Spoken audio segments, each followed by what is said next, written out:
Sobrang sikat na oyster bar na gamikan sa gabi, ngayon meron na sa Alabang.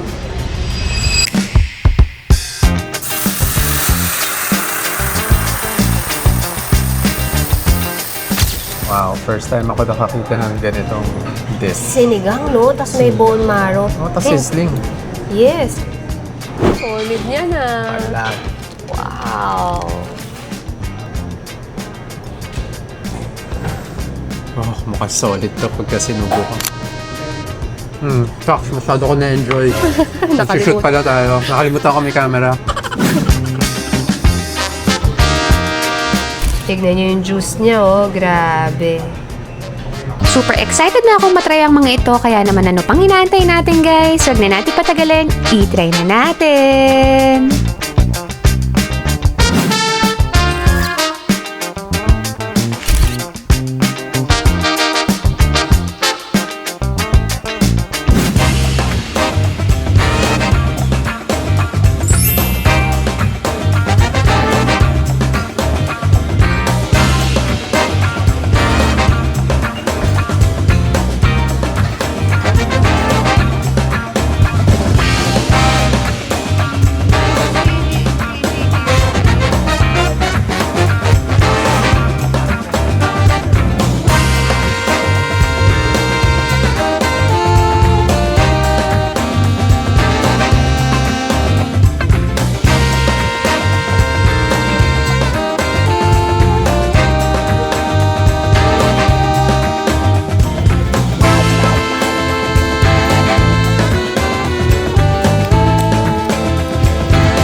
So guys, nandito tayo ngayon sa may Westgate, Alabang. Meron na naman tayong ifo-food trip ngayon. Ang tagal ko nang gustong tikman to. Sa Quezon City kasi sila nagsimula, wala lang chance na matry natin doon. Finally, nung lumipat tayo dito sa Alabang, may malapit sa atin. Kaya yan, excited na akong matry to. Pakilala ko na sa inyo isa-isa. Ito yung crispy pata kare-kare na 1,590. So, pag may bone marrow, may additional bayad pa. Then, ito naman yung fresh laing with prawns na 430 pesos. Then, ito naman yung pork barbecue ribs na full 2,500 pesos. Ito naman yung grilled squid stuffed with chorizo na 875 pesos. Then, ito naman yung mixed oyster platter na 650 pesos. And next naman, itong Rockefeller oyster platter na 650 pesos din. And last but not the least, itong baked oyster platter na 550 pesos. Ayan, finally, matitikman na natin lahat tong napakadaming in-order natin. So ngayon guys, nandito tayo sa may Talabar, Westgate, Alabang.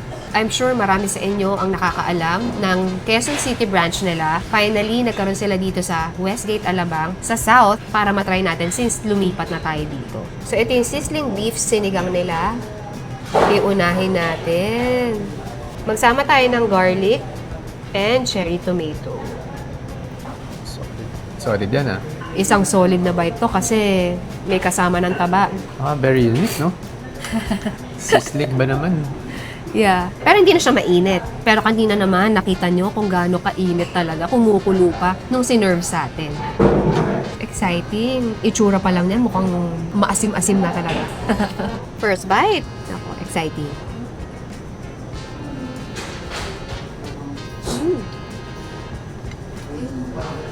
Mapapahinto ka talaga at mapapapikit sa asim. Pero ganito yung asim na gusto ko. Yung, alam mong, mapapangiwi ka talaga eh. May gumagapang sa panga. Tama. May gapang dito. Yun yung masarap na asim. Yun yung hinahanap-hanap ko lagi. Yung tipong kahit hindi mo malasahan, makita mo pa lang yung kumain, parang kahit ako nangasim ah. Pati ikaw eh. Pati yung nanonood, Pati yung magagapang. manonood, kahit yung makakakita eh. Kakahawa. Mga ngasim. So ngayon, syempre, nag-add tayo ng bone marrow. Tatry natin yan. Wow, first time ako nakakita ng ganitong dish. Sinigang, no? Tapos may bone marrow. Oh, tapos And- sizzling. Yes, tsaka, tingnan nyo naman, hindi natin kakayanin yung ganyang karami. Kalahati lang natin. Ayan nga, ang dami na nga eh, di ba? Saan natin isasama? So ngayon, dito lagay natin. Pour tayo ng sauce.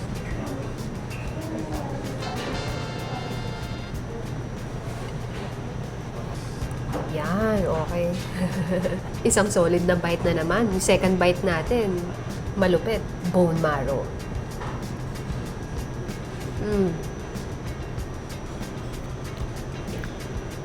Grabe, nag-mix yung asim tsaka yung fatty. Alam niyo yung sumabog sa bibig? Yung nag-melt, talagang sabog sa bibig. Tapos may kasamang gapang sa panga, yung asim niya. Naghanap ako ng rice eh. Walang rice. Pero kahit walang rice, ma-enjoy mo to. Good for sharing din siya, di ba? Solid. Solid. Umpisa pala. Tsaka guys so for me, ang difference na sinerve sa sizzling plate compared sa yung mga ordinary, yung nakasanayan natin na nasa bowl lang. Ang difference na to, maganda yung presentation, di ba? Tsaka, syempre, makikita mo, sa harap mo, doon pinupor, di ba? Kikita mo, kumukulo talaga. Versus, isuserve sa'yo na, yun, mainit siya, pero hindi mo makikitang kumukulong talaga. So, for me, mas gusto ko to. Visually appetizing siya para sa akin. Pero kung papapiliin ka, yung sabaw o yung sizzling na sinigang? So, kung for me, yung nakasanayan natin, or eto, dito na ako. Sama mo na sa lahat, di ba? Kung may choice ka, dito ka na. Maganda pa yung presentation. Crispy pata kare-kare. Siyempre, obviously, nakahiwalay yung kare-kare sauce, gulay, tsaka itong napakalambot nilang crispy pata dahil popsicle stick lang yung pinanghiwa sa kanya. So, ngayon ako nakita ng ganitong presentation sa crispy pata. Kaya exciting. Mahilig ako sa kare-kare, lalo yung sauce, tsaka yung combination ng bagoong. Ito, hindi na ako gagamit nito. Napakita naman na sa start ng video. Ito na gagamitin natin. So, siguro ang kukunin ko is Solid niya na. palat. Wow. Wow, Ay, wait. kamayin ko na. Wow. Wait lang. Ayan. Dunk na.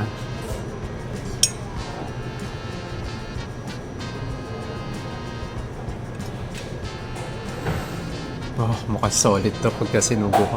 Bagoong, of course. Hindi ka lang, madami. Hindi ko alam, kinikilig ako, excited. Kasi fasted, first meal of the day. Ano oras na ngayon? 2 o'clock? 2 p.m. Kaya off-peak.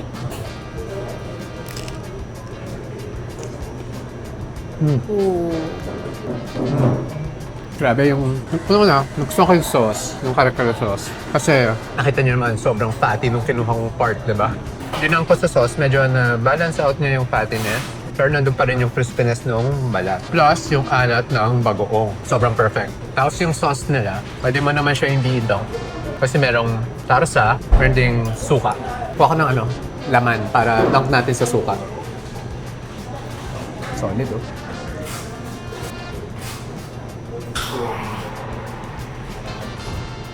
Okay, naku, laki na to.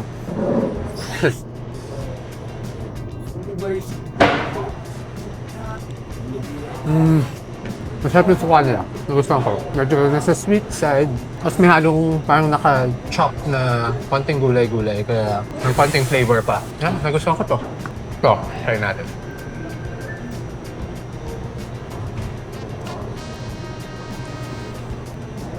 Ito yung talong. Grilled talong na may na-dinout sa kare-kare sauce.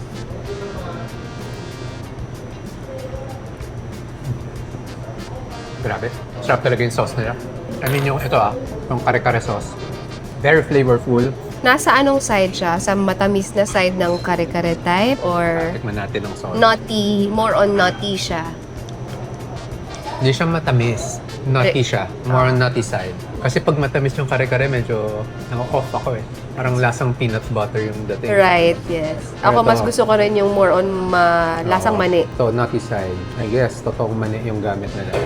Kaya, Tsaka unique kasi saan ka Very nakakita, unique. Oo. crispy pata, di ba? tsaka di ba, ang dami mong pwedeng gawin sa crispy pata, pwedeng i-dunk, pwedeng on its own. Yeah. Pwedeng sa sarsa, pwedeng sa, di ba? Ang dami. So, very versatile, very flexible. Kaya, nagustuhan ko.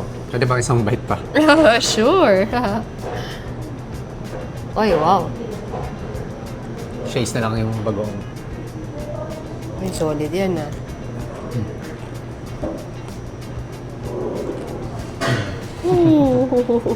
Sarap to. Nice. Okay ba ang first meal of the day mo? Yes, sobrang sulit. Kasi protein eh. So ito yung barbecue pork ribs nila. Full slab yung in-order namin, 2,500. Yung half nila is, I think, 1,350 if I'm not mistaken. Basta half lang siya yan. Basta half yun. Ito full. So may kasama mashed potato na napakadami. At may barbecue sauce, tsaka ito, Veggies. mixed veggies, grilled veggies. Try na natin, no? I-try na natin. Try na natin. Oh my God. Ay, wow. Fall off the bone agad. Oh, yun. Hindi pala ma-lift to. Ay, wow. Ay, grabe. Super lambot. Effortless, oh. Ay, wow. Sobrang effortless. Kahit ata wala kang ipin, kaya mong kainin yan. Eh. Oo. Parang lululanin mo na lang eh. Well, kaya in-order namin yung malaki, yung full slab. Kasi dalawa lang kami kakain. So, I think half slab, pwede na dapat. Pero, in-order namin to para ma-take out namin para sa mga kids. May kakainin din sila. Para matry din nila yung kinakain namin. So, lakihan ko. Yan.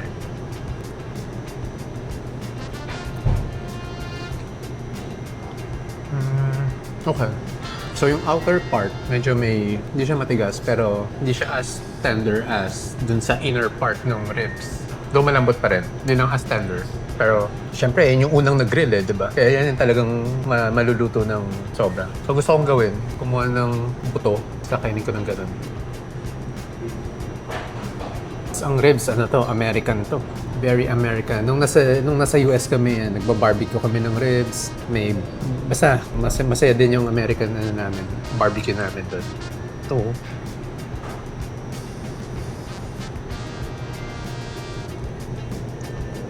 Ano? Ito malambot. Lambot, na sa loob. kitang-kita. Sobrang halata. Kitang-kita. Oh, undeniably. Oh, wow. Yummy. Pansin ko yung lasa ng barbecue sauce nila. Premium yung lasa. On the sweet side, not too salty. Tamang-tama lang. Para sa akin. Maanghang ba siya? Hindi. Hindi siya makangang. Hindi pa magustuhan ng mga kids. Kain natin yung mashed potato. Sabay natin. Oy, solid ah.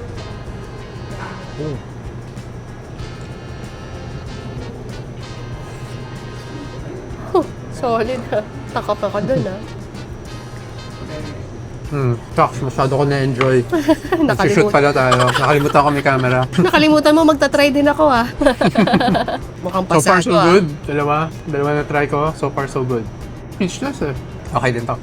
So tayo naman ang titikim ulit ngayon dahil grabe yung patakam sa atin ni Carter. Nakalimutan ko banggitin guys. So pagkapasok nyo dito sa Talabar, may complimentary sila na binibigay na snack.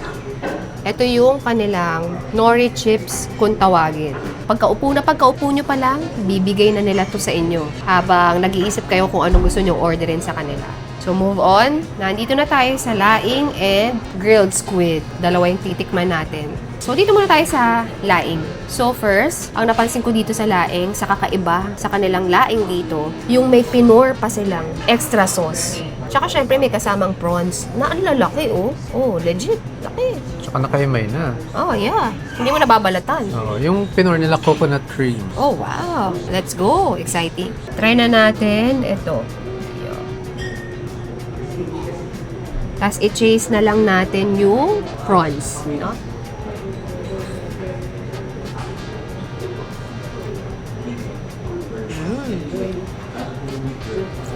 Kainin ko lang solo to para malaman ko yung difference nila.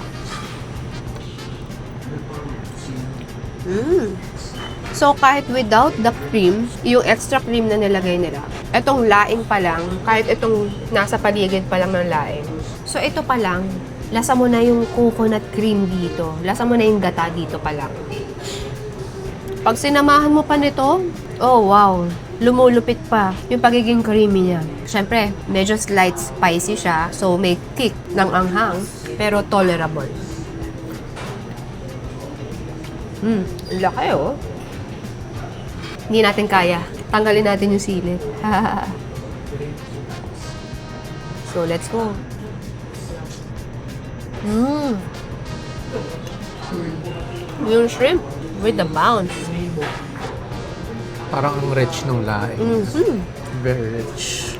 Actually, yung mismong laing, yun pa rin yung lasa niya, wala namang pagkakaiba. Ang pinagkaiba lang, pag sinabay mo yung cream, kumbaga sa iba, parang basta nagdagdag ka ng sauce. So, kung creamy na, yung mismong laing, di ba minsan tayo, pagka may gusto tayong sauce, gusto natin parang dagdagan pa. So, mas nagiging creamy pa talaga siya.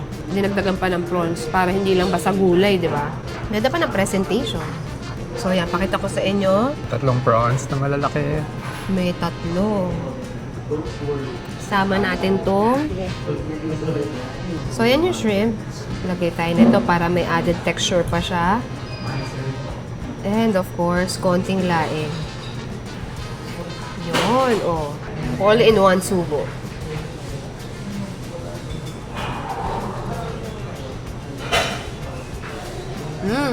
Pinagkaiba na ito sa ibang laing. Bukod sa sobrang creamy niya. So, yung texture na mafe-feel nyo dito, yung bounce ng shrimp at itong mga chicken strips na ma-crispy din. Di ba? Yun yung pinagkaiba niya sa ibang laing na nakakain natin. Di ba? So, very unique. Mahilig ka ba sa laing? Personally, yes. Talaga. Mahilig ako sa anything na magata. Okay, so nandito na tayo sa last na titikman natin bago tayo magsabay ni Carter kumain. Grilled squid, pull muna natin tong tentacles. Ay, yan na pala yun. Oh. Wow. Ay, ang lambot ha. Pero alam nyo, ano siya? Ay! Nice. Favorite ko yan. Ako rin. Favorite part ko yan sa Gusto ko. squid. Dati hindi naman yun yung gusto mo. Yan na. Yan na talaga. Para makita natin ang laman. Kasi chorizo daw eh. Yun. Holy cow. In fairness, malambot lang din. Maganda rin kasi yung knife nila. Wow. Wow. Siksik ha, ng chorizo. Oh. Ito pa yung isa, oh. Ayan. Literal stuffed.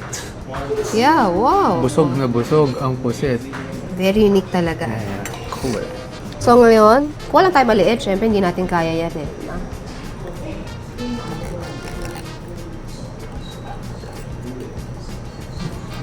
Save natin yung last, which is yung tentacles. Yeah. Ito na lang. Intact naman. Lagyan natin ng lemon. Yun, may nakasama pang buto. Tanggal na lang natin yung buto. Let's go!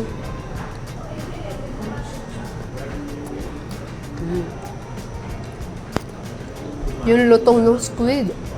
Sakto-sakto yung luto. Hindi makunat. Alam niyo yung kunat pagka... Basta ako ayoko yung makunat na texture. Rubbery. Rubbery. So for me, yung lasa ng stuffed chorizo nila. So yan, kung makikita nyo, yung stuffed chorizo ng grilled squid natin, lasang-lasa mo yung pagiging smoky niya. So siguro, dahil nga inihaw siya, 'di ba? Kaya yung lasa, pati sa loob, pumasok yung pagiging smoky niya. Very Spanish yung flavor na. So yan, nandito na tayo sa highlight ng food trip natin, yung mga naggagandahang oysters nila. Oyster platters. At meron pa sila ditong binibigay na Yakult, 'di ba? Yakult, yes. After. So ito kasi yung Rockefeller, ito yung bake, ito yung mix na. Rockefeller. Ito yung bake. Rockefeller, yung green, may spinach. Bake. Tapos merong chili, Chili garlic. may chili garlic, may fresh. Parmesan. May parmesan pa. I think May parmesan. Parmesan. Meron Lemon butter. lemon butter.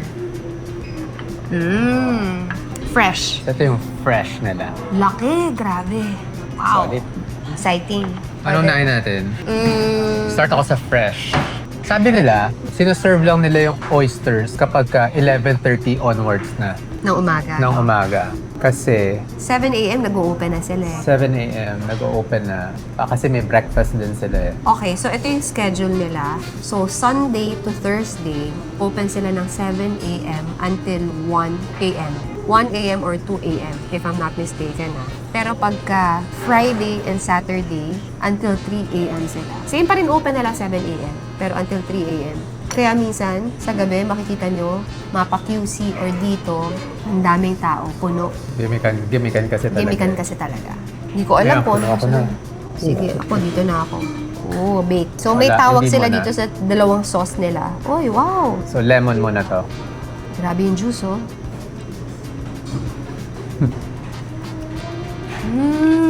Sarap. Ay, wow. Kahit ito yung ilalim niya, oh. Shucks, kung kita lang, ano. Grabe, mabasa-basa. Grabe. Fresh oyster, walang flavor, walang kahit ano. Lemon lang. Masarap for me. Nasang dagat. Kahit yung cheese, eh. Ah. Ang sarap. Tapos sa sauces nila, meron sila nito, Atomic. Atomic sauce, para siyang salsa na spicy. Tsaka itong mignonette. Natandaan mo pa yun, ah. Parang soy sauce and vinegar yata na mixture. Basta timpla nila yan. So, ito, lemon and... Garlic. Lemon butter? Lemon butter. Okay, ma-juice pa, no? Pangalawang try ko na to. Ooh. Ako, try natin to. Yung asim. So bagay, ako kahit naman yung fresh yung kainin ko, hindi ako nalalansahan sa oysters. Eh. Ikaw ba? Depende. I mean, may oysters na malansa rin eh. Pero sa kanila, alam nila ginagawa nila sa oysters. Grabe yung sabog sa bibig, Oh no? my God, sarap nitong... Grabe. Sarap nitong itong bake. Nagustuhan ko rin yan.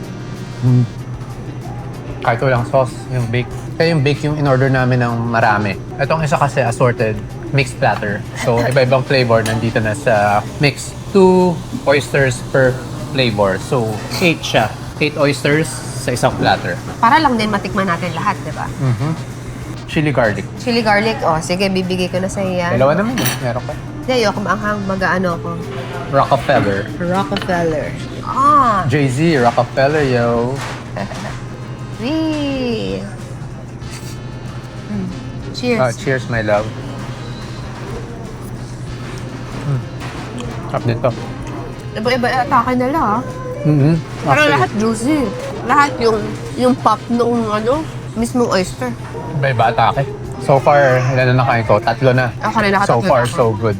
So anyway guys, gusto ko lang i-share no, kung paano kami pumipili ng orderin naming pagkain. Actually, ako yung Sige. usually pumipili eh. Siyempre, hindi naman lahat ng orderin namin, hindi namin alam kung solid ba siya, masarap ba siya, or so-so lang, di ba? Basta naka-base kami sa itsura ng dish, sa kulay. Saka syempre, kunwari, crispy pata. Alam mo naman lasa ng crispy pata. So, mga ganon. Something unique yung laging tinatarget kong orderin. Kaya malaking bagay kapag ka tumitingin tayo ng menu, yung may mga picture, no? Alam natin yung presentation. May photos ng dishes.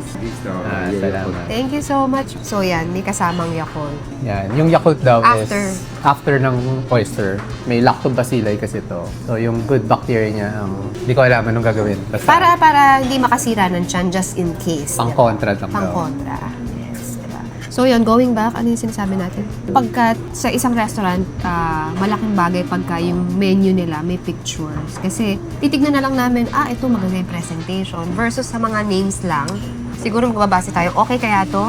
Medyo mas matagal magpili pagka ganon. Oo. Tapos, yung amount, di na namin tinitignan. No na. Importante mapakita namin sa inyo, regardless of the amount, yung Right. tingin naming masarap visually pa lang. So yun, kaya syempre may mga times na hindi ko nagugustuhan yung order. May mga times na sarap ako. Oo, kasi nga, doon kami nagbe-base.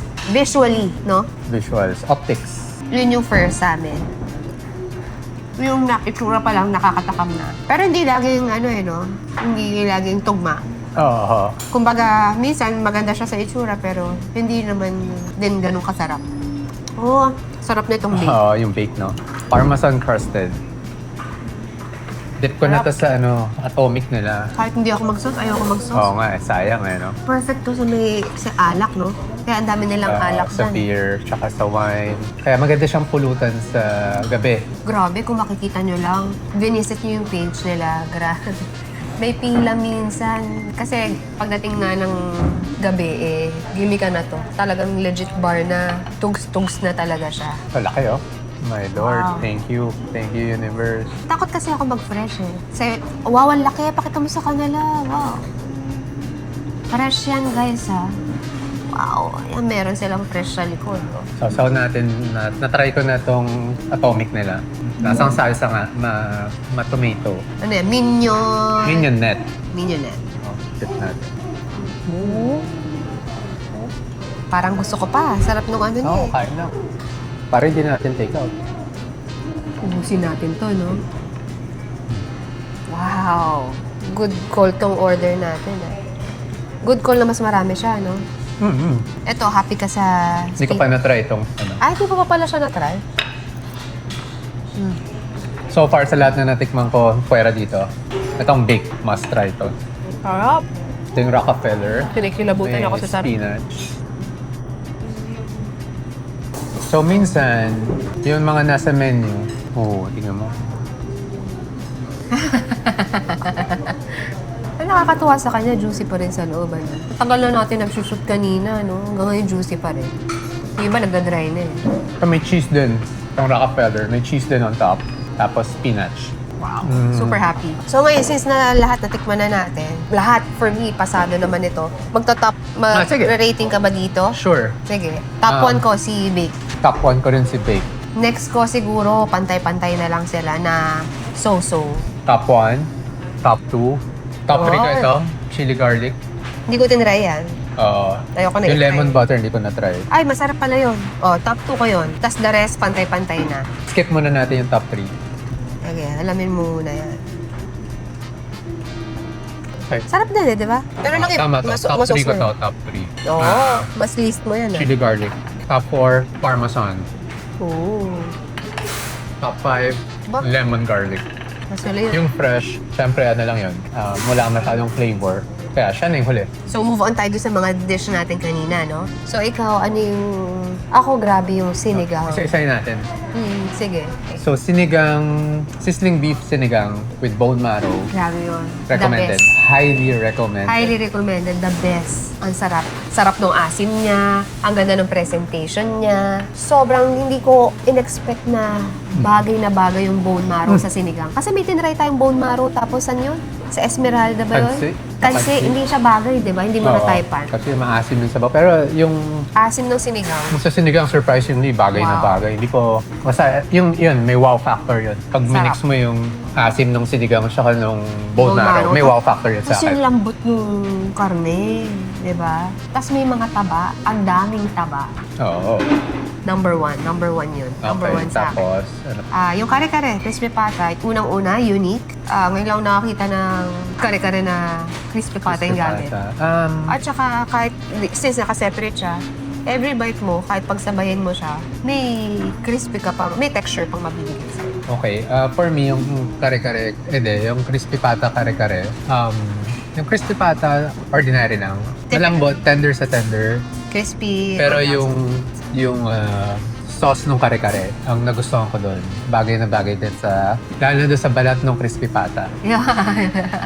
So, may crunchy na, may very rich na sauce, tapos nutty, tapos may saltiness ng pag-uong. Ako yun kasi gusto ko sa kare-kare, hindi matamis. Perfect combi. Mas nangingibaw-baw yung lasa ng mani.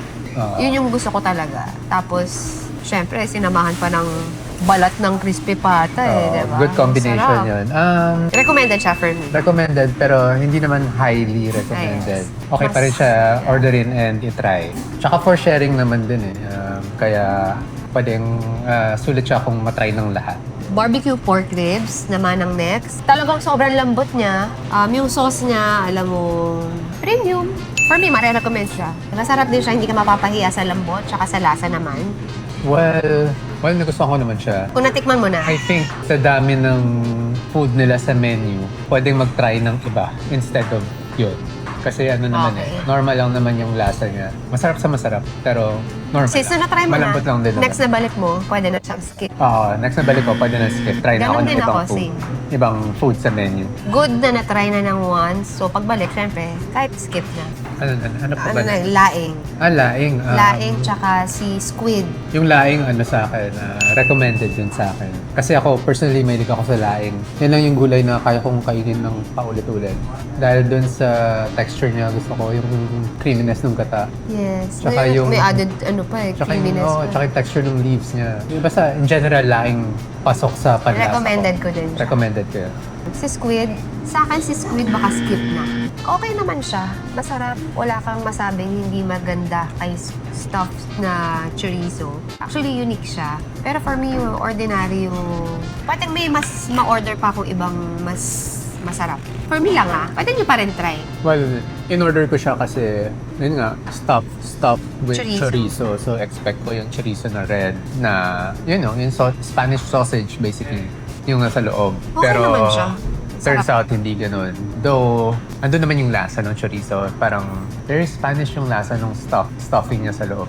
Pero, pwede rin i-skip for me. Ordinary. Pero masarap naman siya. Pwede pa rin i-try. So far, sa lahat ng tinikman namin, marerecommend no? Isa lang siguro, actually, pwede naman lahat. Ano lang siya, para may pwede ka pa mapiling iba. Kaya may napili tayong skip no? Sige, enjoy na namin to. Meron pa akong titikman yung bake na sobrang panalo para sa akin. Sa mga hindi pa nakaka-subscribe, guys, subscribe na kayo dito sa main channel namin and sa second channel namin na Lane Bernardo Unfiltered. May mga videos na rin kami doon. Kung hindi nyo pa napapanood, punta lang kayo doon. Soon, meron na kami i-upload dyan. Thank you guys for watching. Till our next video. Bye!